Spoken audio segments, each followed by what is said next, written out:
வணக்கம் நண்பர்களே. எனது பெயர் சொர்ணராஜ். பிரிவு அலுவலர் ஓய்வு, தலைமைச் செயலகம். தமிழ்நாடு கவர்மெண்ட்டை பொறுத்தவரை கவர்மெண்ட் சர்வன்ட்ஸோட செயல்பாடுகளை கண்ட்ரோல் பண்ணுற மாதிரி சில ரூல்ஸை ஃப்ரேம் பண்ணியிருப்பாங்க. இப்போ அதே மாதிரி கவர்மெண்ட் சர்வெண்ட்டோட ஆக்டிவிட்டீஸை ரெகுலேட் பண்ணுற மாதிரி சில விதிகளை ஃப்ரேம் பண்ணியிருப்பாங்க. இப்போ இந்த விதிகள் எல்லாமே பொதுவான விதிகள் அப்படின்னு கேட்டகரைஸ் பண்ணியிருப்பாங்க. இந்த விதிகள் எல்லாமே எல்லா நேரத்துலையும் எல்லா கவர்மெண்ட் சர்வெண்ட்டுக்கும் ஒரே மாதிரி அப்ளிகபிள் ஆகும் அப்படின்னு சொல்ல முடியாது. சிச்சுவேஷனுக்கு தகுந்த மாதிரி சில கேட்டகரி கவர்மெண்ட் எம்ப்ளாயீஸுக்கு அந்த சிச்சுவேஷனுக்கு தகுந்த அந்த ரூல்ஸ், ரிலேட்டட் ரூல்ஸ் அவங்களுக்கு அப்ளிகபிள் ஆகும். சரி, இப்போ என்ன மாதிரியான ரூலை எல்லாம் கவர்மெண்ட்டு ஃப்ரேம் பண்ணி வச்சுருக்கு அப்படின்னு பார்த்தோம்னா, conduct rules, fundamental rules, discipline and appeal rules, conditions of service act, Tamil Nadu treasury code, Tamil Nadu financial code, Tamil Nadu budget manual, Tamil Nadu ministerial service rules, Tamil Nadu secretariat service rules, இந்த மாதிரி ஏகப்பட்ட ஐட்டங்களை ஃப்ரேம் பண்ணி வச்சுருக்கிறாங்க. இப்போ இது மட்டும் இல்லாமல் secretariat office manual, government office manual, இந்த மாதிரி ஐட்டங்களையும் ஃப்ரேம் பண்ணி வச்சுருக்கிறாங்க. இப்போ ஒரு கவர்மெண்ட் சர்வெண்ட்டாக இருக்கக்கூடியவர் இந்த விதிகள் எல்லாத்தையுமே தெரிஞ்சு வச்சுருக்க வேண்டியது அவசியமா அப்படின்னு ஒரு கேள்வி நமக்கு வருது. எல்லா விதிகளையும் ஒரு கவர்மெண்ட் சர்வெண்ட் தெரிஞ்சு வச்சுருக்கணும் அப்படிங்கிற அவசியம் கிடையாது. ஆனால் ஒரு கவர்மெண்ட் சர்வெண்ட்டுக்கு எந்தெந்த விதிகள் அப்ளை ஆகுமோ அந்தந்த விதிகளில் இருக்கக்கூடிய அடிப்படை விஷயங்களை பற்றி அவர் தெரிஞ்சு வச்சுருக்கிறது அவசியம். அப்படி அவருக்கு அப்ளை ஆகக்கூடிய அல்லது அவர் இம்ப்ளிமெண்ட் பண்ணக்கூடிய ரூலில் இருக்கக்கூடிய அடிப்படை விஷயங்கள் தெரியாமல் ஒரு கவர்மெண்ட் சர்வெண்ட் செயல்படுகிறார் அப்படின்னு சொன்னால் அதன் மூலம் சில பிரச்சனைகள் வரதான் செய்யும். இப்போ அந்த மாதிரியான ஒரு பிரச்சனையை பற்றி தான் இந்த வீடியோவில் நம்ம பார்க்க போகிறோம். சரிங்களா? செக்ரட்டேரியட்டில் இருக்கக்கூடிய ஒரு டிபார்ட்மெண்ட்டில் ஒரு டெப்டி செக்ரட்டரி வேலை பார்த்துட்டு இருந்தார். இப்போ அந்த டெப்டி செக்ரட்டரி ரூமுக்கு ஒரு ஓஏவை அட்டாச் பண்ணியிருப்பாங்க. இப்போ அவர் ரூமுக்கு ஃபைல் எடுத்துகிட்டு போகணும். அவர் கிளியர் பண்ண ஃபைலெல்லாம் கொண்டு அந்த கன்சர்ன் செக்ஷன்லேயோ கன்சர்ன் ஆஃபீஸருக்கோ அவர் மாற்றி கொண்டு கொடுக்கணும். அந்த மாதிரி வேலைக்காக ஒரு ஆஃபீஸ் அசிஸ்டண்ட்டை அட்டாச் பண்ணியிருப்பாங்க. அது மட்டும் இல்லாமல் அந்த ஆஃபீஸருக்கு காஃபியோ டீயோ வாங்கிட்டு வர்றதுக்காக அந்த ஓஏவை யூட்டிலைஸ் பண்ணிக்குவாங்க. அதுக்காக அந்த ஓஏக்கு ஒரு ஃப்ளாஸ்கை வாங்கி கொடுத்துருப்பாங்க. இப்போ அந்த மாதிரியான ஒரு சூழ்நிலையில் அந்த ஓஏ கவனக்குறைவாக செயல்பட்டதுனால அந்த ஃப்ளாஸ்கை கீழே போட்டு உடைச்சிடுறார். இப்போ அந்த டிஎஸ் எப்படிப்பட்டவர் அப்படிங்கிறது நம்ம பார்க்கணும். அவர் பனிஷிங் டைப். யாராவது ஒரு சின்ன தப்பு பண்ணிட்டா கூட அதை பூதாகரமாக கொண்டு அதுக்கு அந்த சம்மந்தப்பட்ட நபருக்கு ஒரு பனிஷ்மெண்ட்டை வாங்கி கொடுக்கணும் அப்படிங்கிற மாதிரியான எண்ணம் உள்ளவர். அப்புறம் மற்றவங்க எது சொன்னாலும் காது கொடுத்து கேட்காத ஒரு மனநிலையில் உள்ளவர். அப்புறம் அவர் சொல்கிறது தான் சரி அப்படின்னு நினைக்கக்கூடிய ஒரு டெண்டன்சி உள்ளவர். இப்போ அந்த மாதிரியான ஒரு சிச்சுவேஷனில் இந்த ஓஏ அந்த ஃப்ளாஸ்கை உடச்சி போட்டார். இப்போ அந்த டிஎஸ் கன்சர்ன் செக்ஷனை கூப்பிட்டு அவர் இந்த மாதிரி ஒரு ஃப்ளாஸ்கை உடச்சிட்டாரு, அந்த ஃப்ளாஸ்கோட விலை எவ்வளோ வருது அப்படின்னு கேட்குறாரு. 750 ரூபா வருது. இப்போ அந்த 750 ரூபாய் அவரோட சேலரியில் ரெக்கவரி பண்ணணும், அதுக்கான ப்ரொசீடிங்ஸை இஷ்யூ பண்ணுங்கள் அப்படின்னு டைரக்ஷன் கொடுக்குறாரு. இப்போ அந்த ஓஏக்கு ஒழுங்கு நடவடிக்கை அலுவலர் யாருன்னு பார்த்தா செக்ரட்டேரியட் டிபார்ட்மெண்ட்டை பொறுத்த வரைக்கும் அண்டர் செக்ரட்டரி ஓபி அப்படின்னு ஒருத்தர் இருப்பார். அவர் அன்றைக்கி லீவு. அதனால் என்ன பண்ணுறாருன்னா அந்த ஆர்டர் நானே போடுறேன் அப்படின்னு சொல்லி செக்ஷன்லேருந்து நேராக ஃபைலை கேட்டு வாங்கி இவரே அந்த ரெக்கவரிக்கான ப்ரொசீடிங்ஸை இஷ்யூ பண்ணிட்டார். இப்போ அதனுடைய காப்பியெல்லாம் எடுத்து அந்த இண்டிவிஜுவல் ஓஏக்கும் கம்யூனிகேட் பண்ணியாச்சு. பில்ஸ் செக்ஷன் ஒன்று இருக்கும்.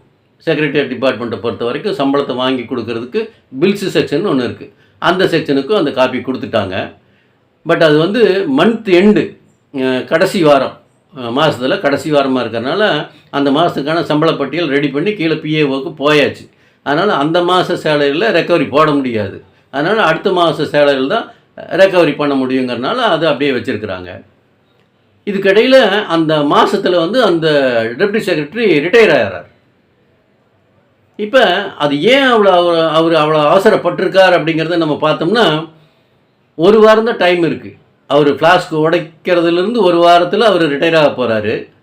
இப்போ ப்ரொசீஜர் படி அவர்கிட்ட விளக்கம் கேட்டு அதுக்கப்புறம் அந்த விளக்கத்தை வாங்கினதுக்கப்புறம் இவர் வந்து அதில் ஃபைனல் ஆர்டர் ரிசீவ் பண்ணுற அளவுக்கு அங்கே கால அவகாசம் இல்லை. ஒருவேளை அதை கவனத்தில் வச்சுக்கிட்டு நேரடியாக அந்த ரெக்கவரி ஆர்டர் போட்டாரா அப்படின்னு தெரியல. அப்புறம் ரிட்டையர் ஆகி போயிட்டா இவரை வந்து இப்படியே விட்டுருவாங்க, இந்த ஃப்ளாஸ்க்கை உடைச்சதுக்கு எந்த விதமான ஃபர்தர் ஆக்ஷனும் இருக்காது அப்படிங்கிற ஒரு சிந்தனையிலும் அவர் வந்து அந்த ரெக்கவரி ஆர்டரை போட்டிருந்துருக்கலாம். இப்போ அவர் ரிட்டையர் ஆகி போயிட்டார். இப்போ 2 நாள் கழித்து அந்த போஸ்ட்டுக்கு வேறு ஒரு டெப்டி செக்ரட்டரியை போஸ்ட் பண்ணுறாங்க. அவர் வந்து ஜாயின் பண்ணுறாரு. இப்போ இந்த ஓஏ வந்து அவருடைய முறையீட்டை அவர்கிட்ட வைக்கிறார். இந்த மாதிரி ஒரு சம்பவம் நடந்துச்சு சார், இதுக்காக வந்து எனக்கு வந்து சம்பளத்தில் ரெக்கவரி பண்ணி ஒரு ஆர்டர் ரிசீவ் பண்ணியிருக்காங்க, இது சரியானதா இல்லை சார் அப்படின்னு சொல்கிறாரு.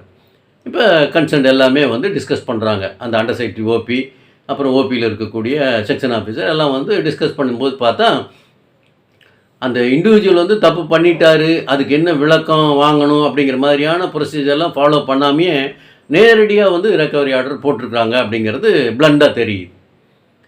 அப்போ இது ப்ரொசீஜர் லேப்ஸ் அப்படிங்கிற மாதிரி ஒரு கன்க்ளூஷனுக்கு வந்துட்டு இது சரியானது இல்லை, அதனால் முறையாக வந்து ஆக்ஷன் எடுக்கலாம் அப்படிங்கிற மாதிரி ஒரு கன்க்ளூஷனுக்கு வந்து செக்ரட்டரிக்கு நோட் அனுப்புகிறாங்க.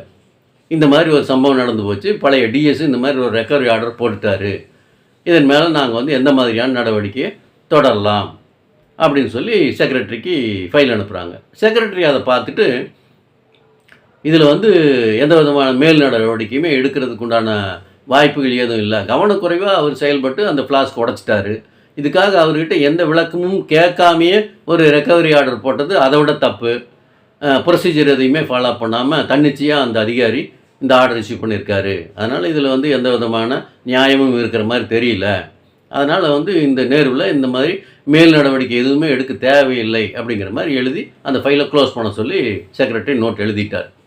இப்போ இதில் நம்ம என்ன பார்க்க வேண்டியிருக்குன்னு சொன்னால், கால அவகாசம் இல்லை அப்படிங்கிறதுக்காக ப்ரொசீஜர் ஃபாலோ பண்ணாமல் இருந்திருக்கார் அவர், இப்போ அது தவறு. அப்புறம் அந்த இண்டிவிஜுவல் தப்பு பண்ண இண்டிவிஜுவல்கிட்ட எந்த விதமான விளக்கமும் கேட்காமையே இவர் தன்னிச்சையாகவே ஒரு ரெக்கவரி ஆர்டர் போட்டுட்டார், அதுவும் தப்பு. அடுத்துதான் அந்த இண்டிவிஜுவலுக்கு ஒழுங்கு நடவடிக்கை யாரோ அவருக்கு இவர் வந்து நோட் அனுப்பிச்சிருக்கணும். அண்டர் செக்ரட்டரி ஓபி லீவில் இருந்திருந்தாலும் கூட அவர் நாளைக்கு வரப்போகிறாரு, அப்போ அவருக்கு வந்து இவர் நோட் அனுப்பிச்சிருக்கணும், இந்த மாதிரி இந்த ஓஏ வேணும்னே இந்த ஃப்ளாஸ்க்கை உடைச்சிட்டாரு, அதனால் அவருக்கு தண்டனை நடவடிக்கையாக போட்டு அவர்கிட்ட அந்த ஃப்ளாஸ்க்குக்கான காஸ்ட்டை வந்து ரெக்கவரி பண்ணலாம் அல்லது ஏதோ ஒரு ஒழுங்கு நடவடிக்கை எடுக்கலாம் அப்படிங்கிற மாதிரி ஒரு நோட் அனுப்பிச்சிருக்கணுமே தவிர இவரே வந்து அவசரப்பட்டு ஒரு ஆர்டர் இஷ்யூ பண்ணுறாரு. அதுலேயும் வந்து அந்த ப்ரொசீஜர் லேப்ஸ் இருந்திருக்கு. இப்போ இதிலிருந்து நம்ம என்ன தெரிஞ்சிக்க வேண்டியிருக்கு அப்படின்னு சொன்னால், அந்த ஓஏ அந்த விதிகளை பற்றி நல்லா தெரிஞ்சிருக்காரு. தன்கிட்ட வந்து எந்த விதமான விளக்கமும் கேட்காம ஒரு ஆர்டர் இஷ்யூ பண்ணது தப்பு, ப்ரொசீஜரல் லேப்ஸ் அப்படிங்கிறது அந்த ஓஏ வந்து தெரிஞ்சு வச்சுருக்காரு. பட் இந்த அதிகாரி தெரிஞ்சு வச்சுருந்தும் அதை ஃபாலோ பண்ணாமல் இருந்தாரா அப்படிங்கிறது தெரியல.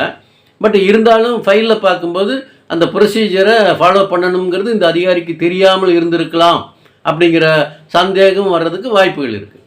அதனால் சில அடிப்படை விதிகளில் இருக்கக்கூடிய அடிப்படை விஷயங்களை நம்ம தெரிஞ்சு வச்சுக்கிட்டோம்னா சில நேரங்களில் வந்து இந்த மாதிரி தப்புகள் நடக்காமல் நம்ம ஃபைலை ஹேண்டில் பண்ண முடியும். இதை தெரிஞ்சுக்கணுங்கிறக்காக இந்த வீடியோ. சரிங்களா? நன்றி, வணக்கம்.